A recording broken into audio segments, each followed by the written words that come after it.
On Hasbrook, we have team coverage tracking the storm. Leslie Moreno and Casey Croners are out checking on conditions. But let's begin with Chief Meteorologist Emily Walls for a first check of the forecast. What are you seeing? Well, we have snow that's basically area-wide across the region, and that's going to continue for just a few more hours. So this is not a long-range event that we were experiencing over the weekend. This is just a few short hours more to get through, and then after that, we're going to be drying things out. But in that time, we're picking up accumulating snowfall, which, of course, has been impacting travel out there this afternoon and evening. Here's a look at the current radar. What I want you to focus on here are those darker shades of blue that we're seeing showing up near and south of I-80. So you can see this band of heavier snow stretching from Manhattan over toward Merrillville back toward the southern end of LaPorte County. So we're seeing snow rates there that are as high as about a ½ inch to 3/4 inch an hour, which if you compare that to this past weekend when we were seeing 1 to 2 inches per hour, you know, it doesn't seem quite as extreme. But again, we're starting to see that snow piling up. Any untreated surfaces very quickly becoming slick and snowy. We have that winter weather advisory remaining in effect until midnight for northeastern Illinois, until 3 a.m. for northwest Indiana. And with temperatures dropping down into the teens, again, any untreated surfaces are going to stay snowy and slick overnight. I'll have your full forecast coming up. Let's send things over to Leslie Moreno by the Dan Ryan. She's been tracking road conditions all evening. Leslie, how's it looking now? Hey guys, good evening. Yeah, that winter weather advisory still in full effect through midnight. Over my shoulder here, giving you a closer look at the Dan Ryan. You can see both northbound and southbound lanes moving along. You can start to see those slick roads there. Drivers tonight telling us their commute this evening was messy. Slick roads, slush, and slippery conditions. I like the snow, but me, I'm old. It's hard for me because I have arthritis. Chicago was hit with 2 back-to-back snowstorms. Over the weekend, up to 8 inches of snow, Monday up to 3, catching drivers during the rush hour commute. Clumsy for everybody. It's traffic, it's cars getting damaged and everything like that. So yeah, the roads has been tough. Just going slower than normal. Go slow and only go out if you really need to. The Illinois Department of Transportation also urging drivers to slow down as they work their way through the roads. IDOT says it's had crews out working nonstop, but 2 rounds of snow can be challenging. Luckily, Mother Nature was very helpful and allowed us to get pretty cleared up before the next round came in. But, you know, typically if you have the back-to-back, if you don't have that clear up time, it's always a bit of a challenge. But we're all ready to go. Chicago's Department of Streets and Sanitation says it's also working around the clock with more than 200 salt spreaders tackling icy roads. Oh, it's slippery. It's not good and very dirty. And IDOT says crews will be out working through the night, so your morning commute shouldn't be too bad. If you do see crews out working, make sure you give them enough room to do their job. For now, reporting live in the Loop, Leslie Moreno, Fox 32 Chicago. Meanwhile, air travel trouble continues. More than 270 flights canceled at Chicago's big airport today. On top of that, more than 1,000 flights in or out of O'Hare experienced delays. Casey Croners has more on how passengers are navigating the chaos. After a hectic weekend at O'Hare, some travelers simply can't catch a break. Airlines are trying to keep up, but the domino effect of delays is leaving everything up in the air. All day long. It shows on time still, so fingers crossed. O'Hare has been leading the way on FlightAware's misery map in front of Dallas-Fort Worth, Hartsfield-Jackson, and LaGuardia.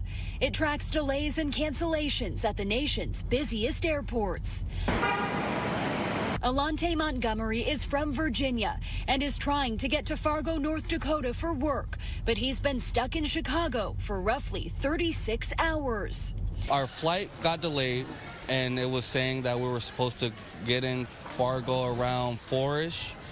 Then we got a delay after that, and it said 8 o'clock, and then after that, it got canceled, so unfortunately, we had to get a hotel. Then on Monday morning, a rescheduled flight took a similar turn, canceled again. Our bags are in Fargo. We had to go shopping today. It's bad, man. It's just bad. Some reminders. Pack essentials like a change of clothes and medications in your carry-on. Download the mobile app for your airline and keep notifications turned on. And as always, prepare to pivot. We can't control what we can't control, so just be patient. Patience is something Igor Alexandrov is learning as a flight student in Florida. I understand the frustration, people going back home, getting delayed. I understand it, but at the same time, you can't really control it. It's the weather. Like, you just kind of have to deal with it at that point.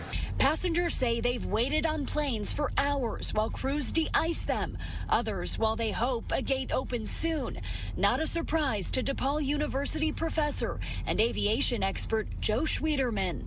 Well, O'Hare is already being pushed to the max in terms of gates. So those gates are highly used. You throw in a wrench into the equation here, and things can just drag on with several days of adjustments. But he adds, most airlines are offering flexible travel.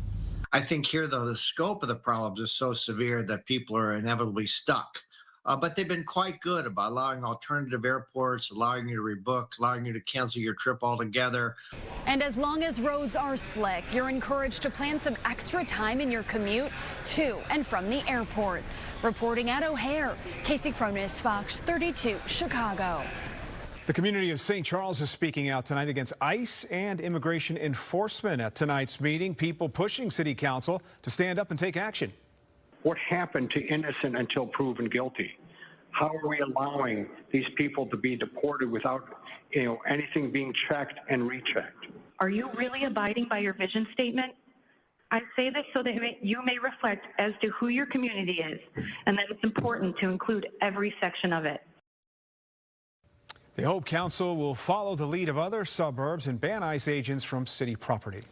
Evanston Mayor Daniel Biss is outraged at the deal made by Northwestern University and President Trump's administration. The deal restores federal funding for the school. In return, Northwestern agreed to pay $75 million. Back in April, the White House withheld nearly $800 million in federal funds. This reportedly due to claims the university failed to protect Jewish students on campus. It is connected to the protests on campus against the war in Gaza. In a statement, the mayor says in part, through threats to nearly $800 million in critical funding, the Trump administration has essentially blackmailed Northwestern University, like other major American institutions of higher education, into bending to its will. The mayor is also running for Illinois' 9th congressional district. A former mental health counselor at Hartgrove Behavioral Health System is facing felony charges accused of abusing children. 68-year-old Edmund Rivers is facing 3 counts of criminal sexual assault and 2 counts of predatory criminal sexual assault involving 5 minors between the ages of 7 and 14 years old. The alleged crimes taking place between 1996 and 2004. In the indictment, prosecutors accuse Rivers of abusing minors in the cafeteria bathroom, a gym equipment room, and a seclusion room at Hartgrove Hospital, formerly in Garfield Park. Tonight, I spoke with the attorney representing the victims. He tells me the abuse involved multiple bad actors. This mental health counselor was allowed to abuse so many kids for so many years because he had a group of staff that covered up for him, that were complicit in the abuse, that were accomplices in the abuse. Every single person that knew something, that didn't report it, that didn't stop it, should also be facing criminal charges. Today, a judge ordered Rivers be detained until his next court date. Fox 32 has reached out to Hartgrove Health for comment. Tonight, we are still awaiting a response. Residents of Brighton and McKinley Park are pushing back against a new bike lane project they claim they never heard about. Community members protested the project outside of Alderman Juliana Ramirez's office earlier today. The plans will change Archer Avenue from a 2-lane street to 1 lane. City officials announced the plans in the summer. They are a part of the Complete Streets initiative. It will add 4 miles of protected bike lanes, more left turn lanes, pedestrian islands, and more. It's a very congested street, and it hasn't been any true transparency or community involvement in the community so-called meetings. Construction is set to begin next summer. The Chris Kendall Market on Daly Plaza is a huge success this year. So much so, in fact, people are waiting in long lines just to get in due to capacity limits. What the city's now doing to help with those limits. Fox 32.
Well, the city is hoping to work with leaders of the Chris Kindle Market at Daly Plaza to welcome more people. Officials with the market say its popularity is pushing capacity limits. People have been complaining about the long lines and wait to get into the market. Officials cite city code for the capacity limit, but recently agreed to increase it to 2,500. But organizers say that's still not enough. That's already way below COVID era levels when we had social distancing. So you talk to our vendors, their first week they were down 30 to 70% sales. So give them a little bump. That still means it's a losing year for all these vendors. City officials praise the success of the market, saying in part the enormous success of Chris Kindle Market has pushed the limits of the capacity thresholds for Daly Plaza. The city's top priority will remain ensuring that the event is held safely and successfully for all involved. Officials will be offering additional training to firefighters and officers to keep everyone safe. And the city also says it will work with organizers for alternative locations next year that can host more people. All right, so let's turn back to really what's been the lead story the last couple of days, and that is the weather. After a brief respite from the snow, we turn the machine back on tonight. The question, Emily, is when are we done with it? We're going to be done with it, I think, for a lot of us in northeastern Illinois by about midnight, and then we're going to see the snow ending from west to east. So for those of you over in northwest Indiana, you're going to have a few more hours of snow than those of us in Illinois, but all of this should be wrapping up really no later than about 2 or 3 o'clock in the morning. So our winter weather advisory remains in effect. Areas near and north of I-80 looking at 1 to 3 inches, and then 2 to 4 expected near and south of I-80. So those higher totals are expected to be across the south suburbs and in northwest Indiana. And not surprisingly, that's where we're seeing some of those heavier snow rates showing up here on the radar this evening. So if we zoom things in and you focus on some of the darker shades of blue, we actually have a heavier band of snow that's stretching from eastern Will County near Manhattan through Merrillville, cutting through Porter County near Valparaiso, and then over into LaPorte County. Right now, those snow rates are right around a ½ inch to 3/4 of an inch per hour. So again, locations near south of I-80, that's where we're expecting the higher accumulations of about 2 to 4 inches in total. Now, futurecast snowfall here, this is showing us additional accumulations that we're going to be seeing throughout the rest of this evening, and then things are going to be winding down. So a lot of us, especially south of Chicago and then over into northwest Indiana, we still have about another inch and a half to go before the system moves on out of here. Futurecast showing that tomorrow morning it is going to be cloudy. We'll wake up to temperatures in the teens through the day tomorrow. We're only warming up just a few degrees. Your high temperatures are only going to be in the low 20s. Will be cloudy all day long. And then on Wednesday, we're going to start off the day with southerly winds. Cold front comes through, triggering another round of snow. This one's going to be a fast hitter, though, so it's not going to last for very long. Little to no accumulation with that on Wednesday. But following that cold front, that's when it's going to get very cold. I'm talking temperatures dropping down to near 0 Wednesday night and into Thursday morning. For tonight, 17 degrees in the city. For those of you in the far west and northwest suburbs, think places like DeKalb, Woodstock, you're very easily going down to about 12, maybe 13 degrees tonight. And then over in northwest Indiana, that's where we're going to be just a tad warmer in the upper teens to near 20 degrees. 7-day forecast tomorrow, 23, mostly cloudy, a chance of snow again on Wednesday, and then very quickly falling temperatures Wednesday night into Thursday. Low temperatures Thursday morning near 3 degrees. Wouldn't be surprised if we see sub-zero in some of the suburbs there, and wind chill temperatures, guys, well below 0 Thursday and Friday morning. Let's get a check of your weather pick of the day. This one is a gorgeous shot. This was taken in Libertyville by Rick after our most recent snowfall over the weekend. So, it created a lot of havoc for a lot of us, but it sure is pretty. It is gorgeous. Right. I'm still stuck on the single digits. Oh, I know. Not good news. All right, thanks, Emily. More than 100 students from the city's Boys and Girls Club receiving quite the surprise today. They got a golden ticket, and it gave them early access to Navy Pier's Winter Wonderfest. They also received holiday toys and gifts from Navy Pier. The fest opens to the public on Friday. It runs through January 4th. I'm Tino in next in sports. The Bears have now won 9 out of their last 10 after beating the Eagles on Black Friday. And now it is Packers week. Head coach Ben Johnson on how the team is preparing. Next in sports. Hey everybody, Paris Schutz here. Coming up tonight at 10 on the Chicago Report, Cook County gets a new chief judge of the criminal court system. Charles Beach is sworn in today. Will he fix the problematic electronic monitoring program? Plus, is the state's Safety Act to blame for some of these high-profile crimes in the loop? like the Loop CTA arson. We dig into the debate. All that and more tonight at 10 p.m. on the Chicago Report. Fox 2.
I feel like we all came in with the mindset of everybody counting us out. I think it kind of just knocks off some of the doubt that we can play against some of the better teams. This week was one of those weeks to separate ourselves from good to great. You feel like you have a message to the league? A message? We for real. We not finished. Like, not enough. I think we all got future plans to be way somewhere further in February. We got guys that really care, and so we can do something special for Chicago. I know you guys are hungry for more, right? Let me tell you something. The city of Chicago is hungry too. Good,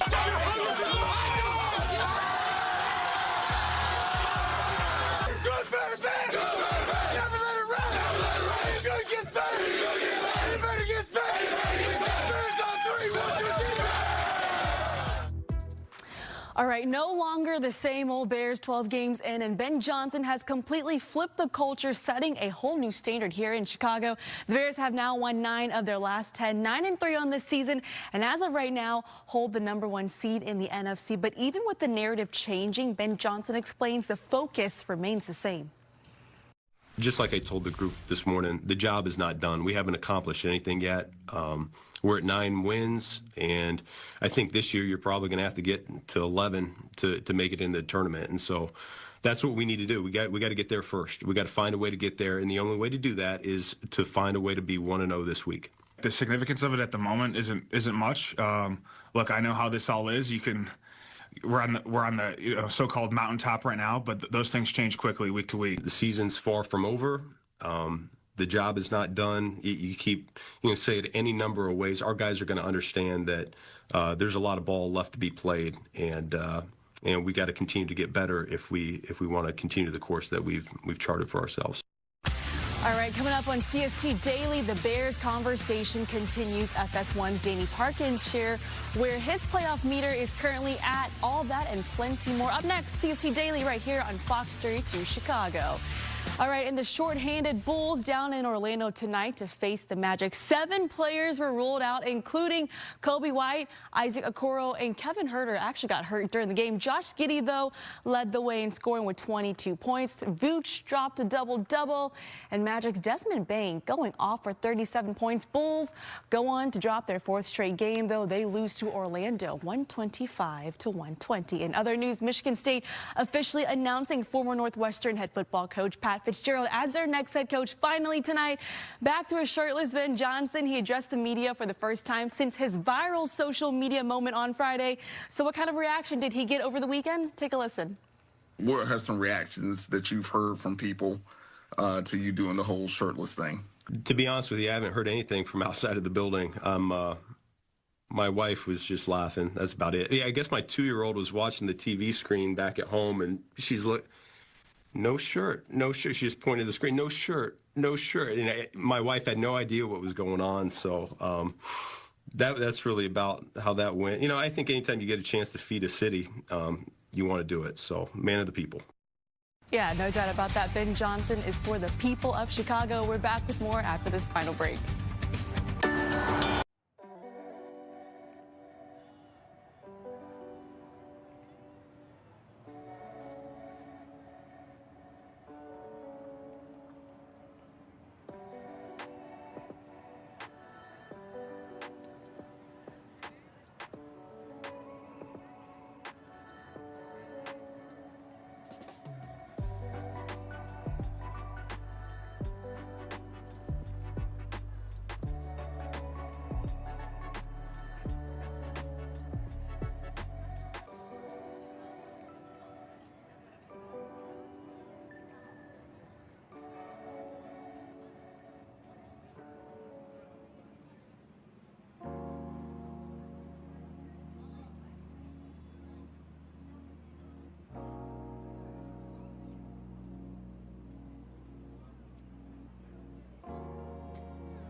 One more check of this very cold single-digit forecast. Yes, but that's not until Wednesday night. So we still have, a couple days to ease into it. But look at that. Yes, it's still just a very winter-like forecast. But you know what? Very fitting. Today is the very first day of meteorological winter. So it's, I guess, it's bound to happen. Tomorrow, 23 degrees. Snow's going to taper off late tonight. Tomorrow morning, we could still have some areas of slick spots, but just be mindful of that. On Wednesday, another round of snow is possible with a strong cold front. We have sub-zero wind chills coming our way Thursday morning, again on Friday morning. In fact, actual air temps in a couple locations going to be sub-zero Thursday and Friday morning. Then this weekend, we warm up, guys, into the mid to upper 20s this weekend. It's so cold that Tina has hand warmers. Oh my gosh. We're done at 9. Thanks for joining us tonight. Chicago Sports Tonight is straight Let me ahead. see that We'll thing. see you tomorrow. Good night.